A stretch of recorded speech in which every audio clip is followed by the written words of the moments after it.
Good morning, good evening, good afternoon, wherever you are in this world. Hope you're doing well. Thank you for being here on another episode of the podcast Look Splendida. I'm your host, Daniel. We've been talking about very spiritual stuff, ancestors, spirits, psychic mediumship.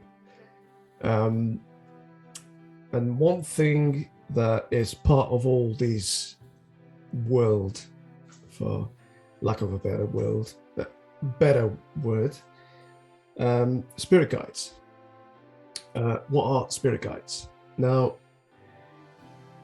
spirit guides can be all sorts of people/beings. So, and yes, I did say people. You didn't misheard me. Yes, people can become spirit guides. Now, a spirit guide is, if I want to use a more generic word for the people and the already spiritual beings, I'm just going to say the word beings, okay? Spirit guides are beings that either attained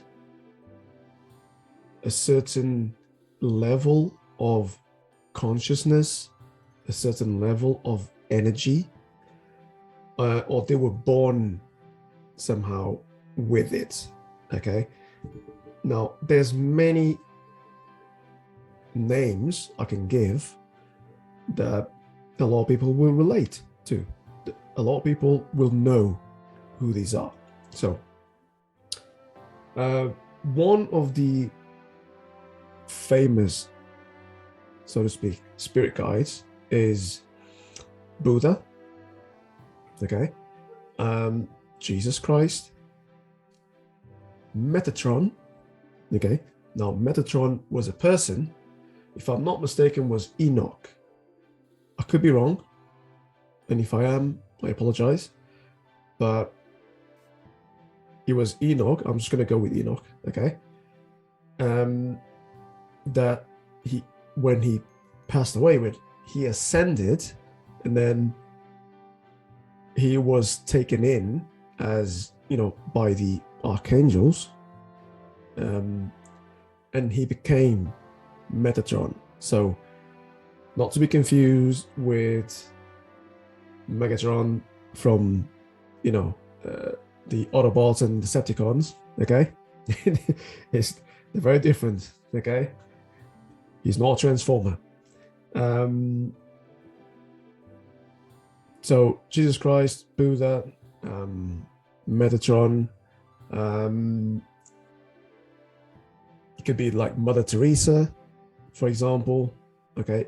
Could be a pope, could be a saint, it could be an archangel, okay? Some people say spirit guides can even be our guardian angels and our ancestors. They can be. And they can be people and beings that you've never heard of, okay?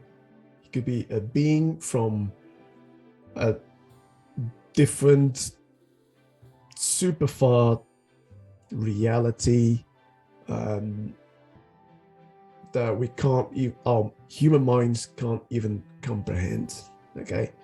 So, yes, they do exist. Spirit guides do exist because, the spirit guides are there to guide us. That's, as in the name, spirit guides. They're there to guide us from the spirit realms, okay? And they will guide us, whether we actively ask them to guide us or not. They're always there, okay? They're always there. It's a lot better if you ask for their help, for their guidance, because just like ancestors, like I said in the previous video, they're there to help us out. They want you to ask them for help. They want you to give them permission to improve your life. Who doesn't want their life improved? Even if you think that your life is pretty good right now, I'm pretty sure it can be better, right? And I'm not talking just with materialistic stuff. I mean, if you want to grow spiritually, you want knowledge about certain things, they're there to help you out, to put you in the right path for that to happen, because they want to see you grow. Spirit guides, they want to see you grow. They want to see you evolve. Okay? They are very powerful beings, so do not misuse them. Okay? Don't be arrogant, aggressive towards them. It's like, why would you do that? Okay? You wouldn't do that to anyone who genuinely wants to help you. So why would you do that towards beings that are incredibly powerful? Okay? And you most likely never met them. Why would you do that? So always be respectful. Always come to them with an open mind, an open heart, always with the best intentions. Okay? And you need to find out what those intentions are. For example, I want to help people that truly need some sort of cure, but like cure in a spiritual way. Okay? With whatever they want. Okay? Whatever that is, whatever they got going on in their life, past, present, or future, I want to help them out with that.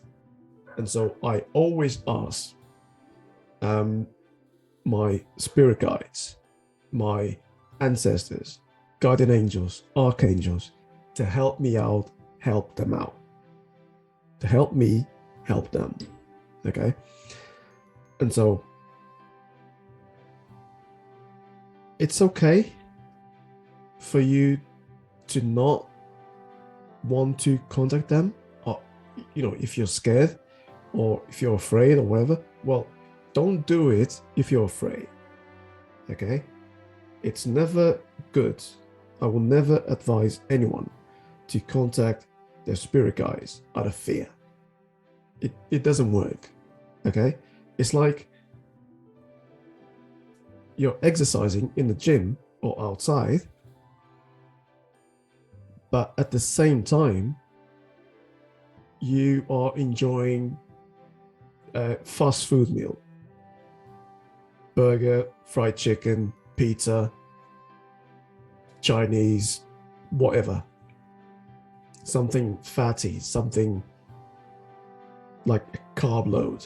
It doesn't help. Or you're exercising and you're drinking a lot of alcohol and smoking. It's like, it doesn't help. It's like, it's either or, okay?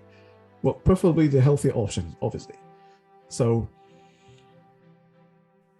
but if you're open-minded, if you're curious, and you come with an open heart that you really want to help people out, or that you just want to find out some information about yourself, about your family line, ask them, okay? And they'll be glad, very, very glad that you ask for their help, that you acknowledge them, and they'll help you.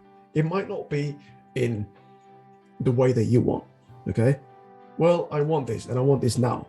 They'll be like, well, hold on. Yeah, we'll help you out, but there's things that need to happen first, or we'll do it our own way. And that's it. You need to be, to let yourself be open to that as well. Okay? So you can't just ask. It's not like, rubbing the genie's lamp and you ask for whatever wishes and boom, it's done. No, it might take time. It might not be exactly the way that you want it to be, but they will help you out. Okay. Now, how do you, there's another thing is like, how can I find the name of my spirit guide or spirit guides? Now, if you don't get an image, if it's not, and the image is not Buddha, okay, or Jesus Christ, or anything that is somewhat familiar to you, you can ask for a spirit guide's name. That doesn't mean that they'll give it to you always, because sometimes they say like, well, it's not important to know my name. What's important is that I'm here for you, that I'm here to help you out. And so don't get too attached to wanting to know the name of a spirit guide. Let it happen. So if a name pops up, fine, that might be the name. And if it pops up again in a different context, in a different situation, fine, then you might have the confirmation that that is a name. Or if it's like a really strange name and you see it either on TV, on the street, on the internet, whatever, you're not even looking for it, it just comes to you, that might be the name. Ask, always ask out of respect, if they can give out their name. That's it, so you can address them. Okay, it's not necessary. Okay, it's not important, like truly important to know their name. You might not have the same spirit guide throughout your life. Some people say like you always get one spirit guide that is always the same, and he's with you from the day you were born to the day you're physically no longer on this earth. And then whatever you've got going on in your life, there's a specific spirit guide or guides that come in for that situation. Okay, so you might have like 1,000 spirit guides throughout your life. Now, are you going to find out? Are you going to ask for all of their names? It's not important. The importance is to acknowledge them, that they're there, to give them permission to help you out, okay, with anything in your life, and they'll do it. Okay, I hope you understood the video. Hopefully I wasn't too complicated in explaining spirit guides for you. Hopefully you liked the video. Thank you very much for you taking your precious time to be here with me. And I ask you 4 things now. If you can like the video, okay, if you can comment on it down here below, if you can share it with your friends, family, colleagues, whoever on your social media platforms, whatever. And then please subscribe. That would really help me out, because I want to put a lot of content in this channel, okay, more spiritual content, so I can help out as many people as possible. Okay, this is my path, to help people out. Okay, I want to help people in a more spiritual way, whatever they got going on in their life. I want to help them out. Okay, so you doing these 4 things, and in particular subscribing to the channel and liking my videos and sharing it, because that helps with the YouTube algorithm, that'll be amazing, and I'll be forever grateful. Okay, thank you very much once again, and hopefully I'll see you in the next episode. Take care. Bye.